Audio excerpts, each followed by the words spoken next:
What's that? You want to be scared? Come with me.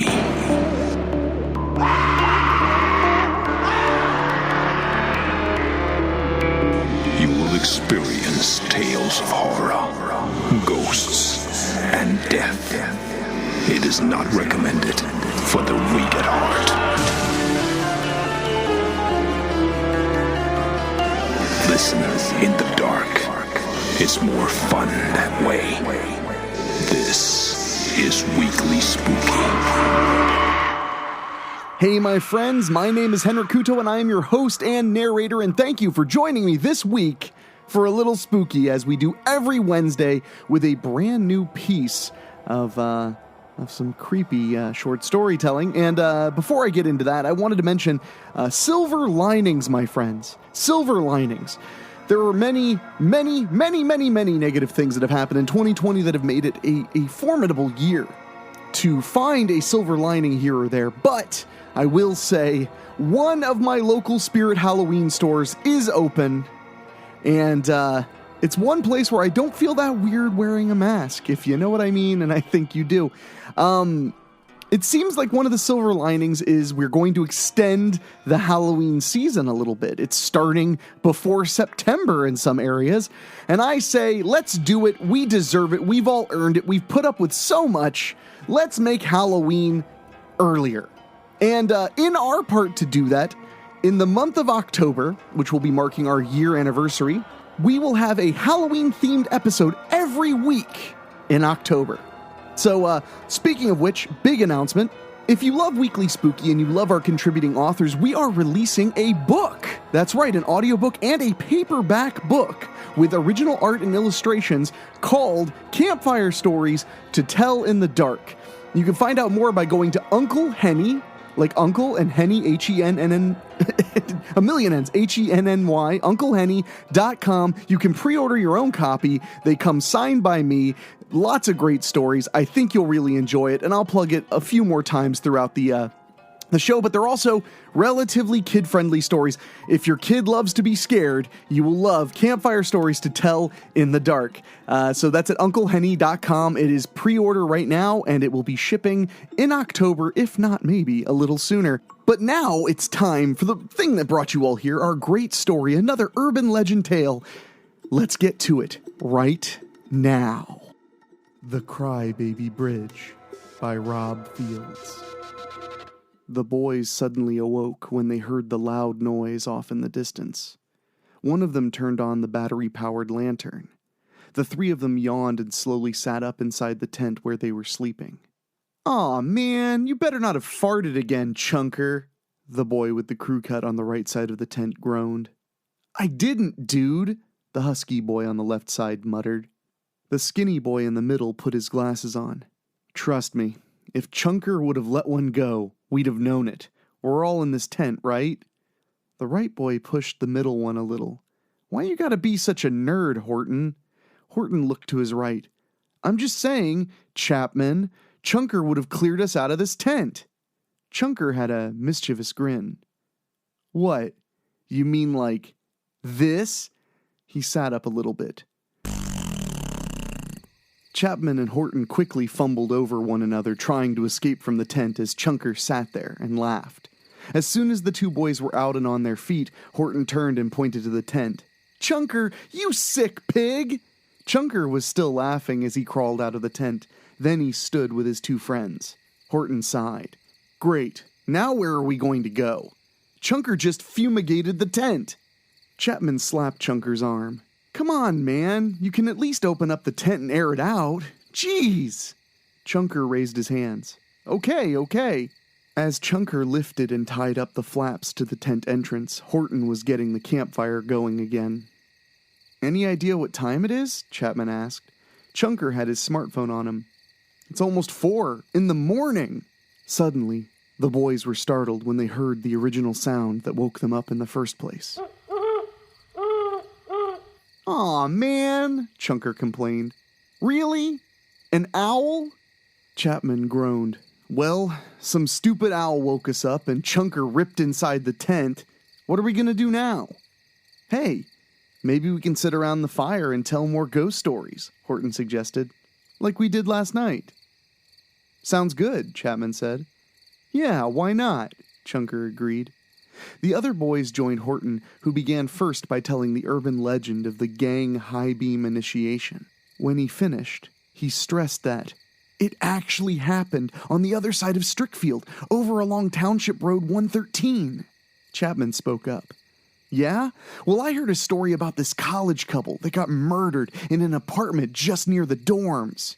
He told the story as best he could recall hearing it.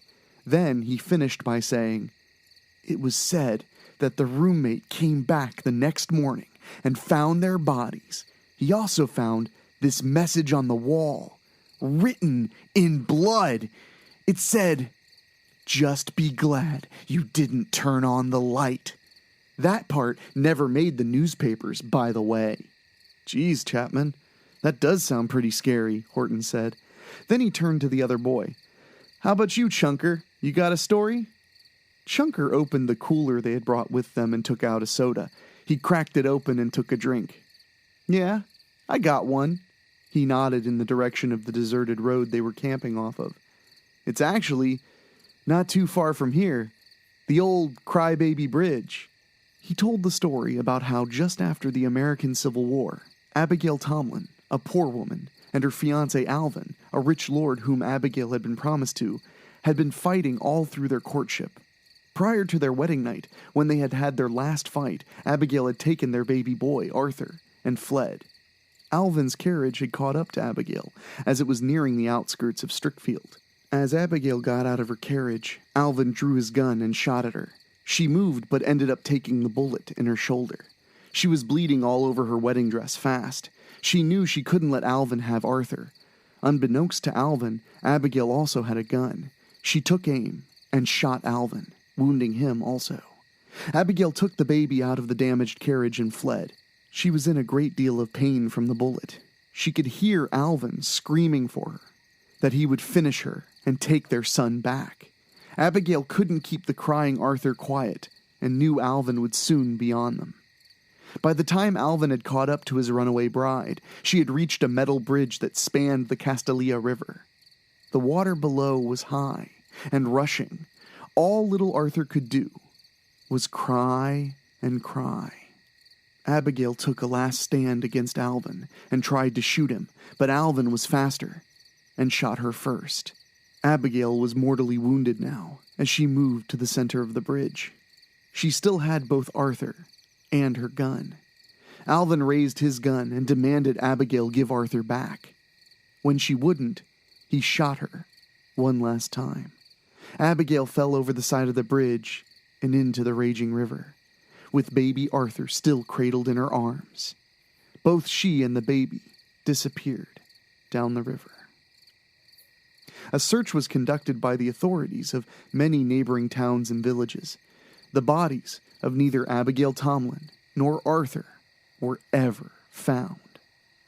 Now, if you go near that same bridge, the one over on Indian Hollow Road, this road, Chunker looked from Horton to Chapman and back again.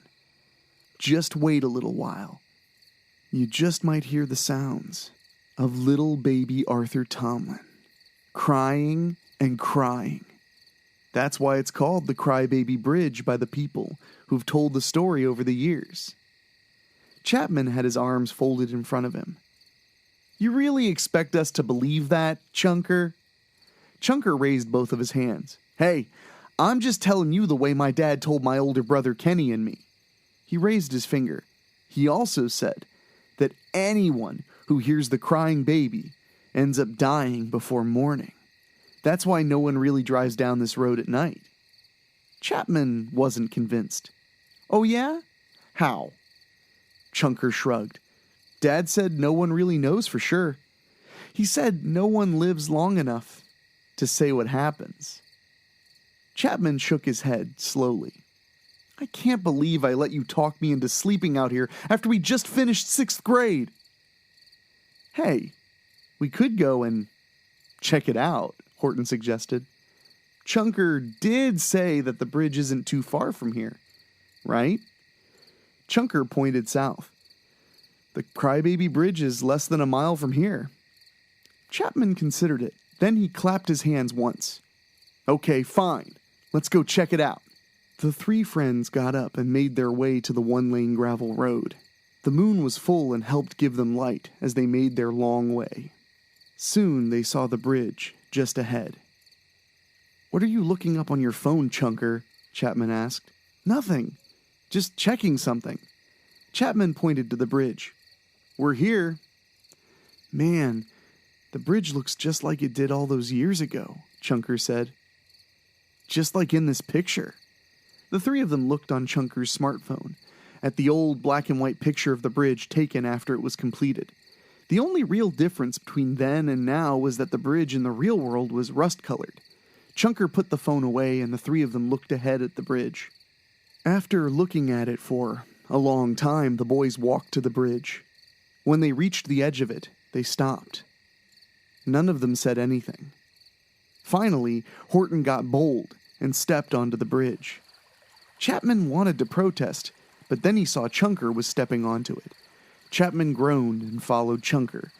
They reached the center of the bridge. Horton moved to the side and looked down at the water. "It doesn't look so raging now, like you said in your story, Chunker." "It does when it storms for a while," Chunker said. The three of them just stood there and waited. "I don't hear anything," Chapman said. They continued to stand there. Soon, they thought they heard something. It started out softly at first. It sounded like baby cries. The cries sounded innocent enough. Then they started to become louder and more frightening. The three friends looked at one another in fear. Suddenly, a figure appeared from behind them and grabbed hold of both Horton and Chapman's shoulders as it screamed loudly. The three of them turned to see the figure was dressed in black and had a glowing white skull in place of its face. Horton and Chapman screamed before they turned and ran. They quickly noticed that Chunker wasn't with them. They turned around and saw both the figure and Chunker pointing at them and laughing hysterically. Chapman raised his arms outward. "What the heck is this?" "Kenny, is that you?" Horton asked. The figure removed the glowing mask. Kenny turned to his younger brother and slapped a high five with him. "We got him, little bro. I knew after Dad told us the story we could scare people with it." "Yeah, it sure worked," Chunker agreed. "Just like you said it would. Those owl hoots were a nice touch, too." Chunker explained that he was awake in the tent. He and Kenny were texting each other and came up with the idea of how to scare Horton and Chapman with the local urban legend of the Crybaby Bridge. "Okay, Kenny, so how did you get the baby crying to happen then?" Chapman demanded. Kenny motioned for them to come with him. They walked off the bridge and made their way down to the water. Sure enough, there was a big speaker attached to the side of the bridge. Kenny raised his smartphone. The sounds were on the speaker. I just had to use my phone to turn it on and increase the volume. Kenny retrieved his speaker, and they all went back up to the road. He turned to the others. "Well, that was fun. I'll let you guys get back to your campout. I'd stay and chat some more, but I've got things to do with Dad in the morning." As Kenny started to walk off, Chapman pointed at him. "You just wait, Kenny. We'll get you for this." "Whatever, Bill," Kenny muttered as he kept on walking. Soon, he was out of sight. Chapman pointed to Chunker. "You too, fatty." Chunker started laughing. "Just seeing the looks on your faces." "Yeah, ha, very funny," Horton muttered. The three of them walked back onto the bridge and stood where they were before the scare happened. They talked for a little while. Before long, the wind started to pick up. The trees began to wave with the blowing winds. "Hey, you hear that?" Horton asked. "Hear what?" Chunker replied. "Just listen," Horton insisted. The three of them waited and listened. Sure enough, they had started to hear what sounded like a baby crying. Even through the winds, they could still hear the sounds. The crying started off innocently enough at first. Then the crying became louder and more maddening. Chapman turned to Chunker. Okay, you and Kenny got us. We ain't falling for this again. Chunker raised his hands. Hey, it ain't me, I swear. Horton turned to Chunker. Come on, Brian, that's enough. It ain't me, Richie, Chunker persisted. The baby crying continued, its loud and maddening echoes. Suddenly, Chunker and Horton felt something on their shoulders. Chapman's jaw dropped as he pointed right at it. Horton and Chunker turned to see for themselves and screamed when they saw what appeared to be a glowing woman in a blood-stained, damp wedding gown. The woman looked as if her flesh had decayed. Where her eyes should have been, there were bright, glowing red lights. Then, the horrible apparition said to them, "My baby, give me my baby." The three of them screamed and ran like their lives depended on it. The ghost of Abigail Tomlin screamed loud enough to pierce the night winds before she gave chase. "My baby, give me my baby." The three of them ran until they made it back to their campsite. They hurried into their tent. Horton quickly undid the flaps and zipped them up. Now they all huddled around each other in the center of the tent. "Still think I'm doing this?" Chunker snapped. "Shut up," Chapman snapped back. In the tent, they could hear the wind whistling and blowing harder. They wondered if the tent might be whisked away somehow. Suddenly, the front of the tent just flew open. The boys screamed again as Abigail Tomlin looked in. "My baby! Give me my baby!" Skinny little Richie Horton scurried out of the tent and cried out as he ran. As the ghost turned towards him, the other two escaped and ran after him. They knew they were being pursued again. "If you will not give me my baby, then I shall claim the three of you as my children. There's no escape." To Chunker's surprise, he was able to keep up with Horton. "Oh man, I swear, I'm gonna go on a diet if we live through this." "Shut up and run!" Horton cried. They ran further up the road until they came to a nearby farm. Chapman pointed to the barn. "We can hide in there." "There's nowhere to hide, my children. Come to Mother." It was getting harder and harder to run in the blowing winds, but they finally made it to the barn. They all climbed in through a window. Chapman quickly felt a wooden ladder step and started climbing. The others followed him until they were up in the hayloft. And then...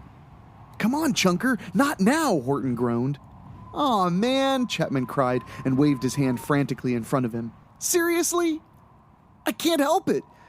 I'm scared," Chunker admitted. Come out, wherever you are." The boys continued to hear the wind blowing and howling. They weren't sure if the ghost came into the barn. Suddenly, they got their answer as the barn doors literally flew off their hinges and were swept away by the high winds. From the hayloft, they could see Abigail Tomlin seemingly floating along the ground inside. The boys were hiding behind pillars and piled up hay. The ghost looked from one direction to the next. "It's time to come home now, children. Mother will take good care of you all." Horton had to stop his teeth from chattering, but he had much to scream about when Abigail Tomlin was suddenly up in the hayloft with them. "Found you, my children. Now, it's time to come home." The boys didn't even think about it. They just screamed and ran right off the hayloft. They didn't realize they were falling until they were about halfway down. The only thing that saved them from serious injuries was the full hay wagon they had fallen into. They climbed out and ran back out of the barn. They tried to run north, but the winds were too much, too strong to run in that direction now. They were forced to turn and run south again. They ended up running until they realized they were nearing the Crybaby Bridge again. As they started to cross the bridge, the boys knew they couldn't run anymore. They were tired and exhausted now. As they turned around, Abigail Tomlin was almost upon them. "I tried to escape with my baby. My tyrannical husband-to-be sealed the fates of both myself and our baby. So many years ago." She pointed at them. "Now, I claim you three as my children. Don't despair. You won't remember what it means to live after a time. The boys knew they couldn't run anymore. But then, something happened. The winds began to calm down. Horton pointed to the east. "Look!" The others looked to see the first rays of the morning sun. "No. No! Not when I'm so close to having my children again." With renewed strength and hope, the boys turned and ran again. Abigail Tomlin howled with rage and gave chase. But as the sun continued to rise, the boys were widening the distance between the ghost and them. The last thing they heard before Abigail Tomlin disappeared was the deafening howl of defeat. The boys made it back to their campsite and found that their stuff was everywhere. Even the fire had been blown completely out. "Man, I can't believe that actually happened," Chapman stated. "You got that right," Chunker agreed. "I guess now we know what happens, don't we?" Horton said simply. "Hey, guys, we actually lived to tell about it." Chunker shook his head. "I ain't saying nothing about this. Who'd believe us anyway?" "But if we don't say anything, someone else will meet Abigail Tomlin," Horton stressed. The boys talked it out and ultimately agreed to keep what they had experienced to themselves. They packed up what was left of their camping gear and headed for home. But were the boys really able to keep their secret to themselves? Because it wasn't too long after that they had all just disappeared without a trace. The Strickfield local legend has it that on dark nights, just like the one the boys had experienced, you can still hear their cries for help. If you drive to Strickfield, go to the Crybaby Bridge on Indian Hollow Road at night and just remain there, only for a while. For me, that one just checked all the right boxes. Thank you so much, Rob Fields, for such a great story. I got chills. I gave myself chills doing the voice of Abigail Tomlin, and what more can you ask for? I mean, for me personally, getting to sit in the sound booth and give myself the spookies, that's really what got this show to start before anyone was listening. So, speaking of listening, I want to say huge thank you. Our numbers keep growing. Please share this if you're listening for the first time. Subscribe if you have a story you want us to consider to read on the air. Send it to weeklyspooky@gmail.com. And if you want to find out anything else about Weekly Spooky, like how to join our Patreon, get t-shirts, cool things like that, go to weeklyspooky.com. And speaking of Rob Fields, who wrote this incredible story, we have a great story from him, A Night at the Galleria, and it is featured in Campfire Stories to Tell in the Dark, which is, in many ways, a weekly spooky book, except it's more for kids and families. But it has 11 stories from 10 authors, all of which you're familiar with if you listen to the show, and it is only $16.66 to pre-order the paperback book if you just go to unclehenny.com. They'll be shipping no later than October, and I am sure they will give you a nice scare. We'll also have an audiobook, which you can download around that time as well, so check it out at unclehenny.com. Please support it if you can, because I want to give these authors the best audience humanly possible, and you guys are the best audience, so please, if you can, get yourself a copy. It'll also be available on ebook on Amazon at some point in October, so any way you like to consume books, we've got you covered. I want to take a moment to thank our podcast boosters on Patreon, Jeff Hilton, Jason Limberg, Karen Weemet, Jack Kerr, Craig Cohen, Rob Fields, and Kevin Fry. Thank you guys for not only joining our Patreon, but taking up the perk that is specifically to support the podcast. So for myself, for Daniel Wilder, our producer, and for our awesome composer Ray Mattis, I will talk at you later. Thank you for listening. Make sure to find your way back next week. But for now, you're safe. Trust me.